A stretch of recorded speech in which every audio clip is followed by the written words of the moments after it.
بلوچستان کے شہر خاران سے ہمارے گدروشیا پوائنٹ کے نمائندہ محمد عیسیٰ محمد حسنی کی رپورٹ کے مطابق ڈپٹی کمشنر خاران منیر احمد سومرو کے ہدایت کے پیش نظر اسسٹنٹ کمشنر خاران عبدالحمید بلوچ نے ونگ کمانڈنٹ خاران رائفلز ودان، assistant director local government Abdul Razzaq Qabdani کے ہمراہ Balochistan special development initiative BSDI program کے تحت تحصیل سرخاران مسکان کلات میں جنازگاہ شیڈ کا افتتاح کیا۔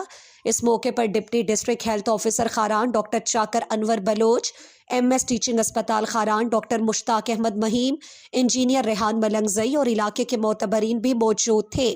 اس دوران اسسٹنٹ کمشنر خاران عبدالحمید بلوچ نے کہا کہ صوبائی وزیر خزانہ و معدنیات MPA خاران میر شعیب جان نوشیروانی کے ویژن کے تحت ترقیاتی اسکیموں کے تکمیل سے عوام کو بروقت ریلیف مل رہی ہے۔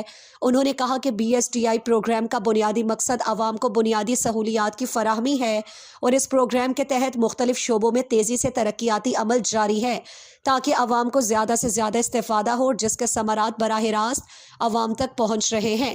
انہوں نے کہا کہ BSDI پروگرام میں اجتماعی مفاد عامہ کو ترجیح دی گئی ہے۔ اس جنازگاہ شیڈ کی تعمیر سے یہاں کے لوگوں کو موسمی حالات کے پیش جنازہ پڑھانے میں مشکلات میں کمی آ سکتی ہے۔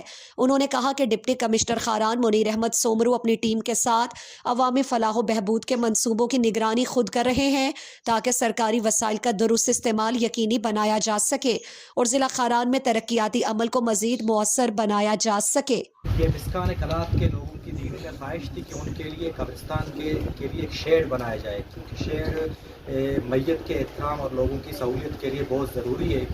تو یہ وزیر خزانہ جناب شعیب جان نوشیروانی کے ویژن کا ایک ثبوت ہے، عوام دوست پالیسیوں کی ان کی۔ تو اس پروجیکٹ کو کمشنر صاحب نے، ڈپٹی کمشنر صاحب نے اور کمانڈنٹ صاحب نے باقاعدہ ایک پروفیشنل طریقے سے اس کی نگرانی کی ہے۔ آج ہم نے اس کا باقاعدہ افتتاح کیا۔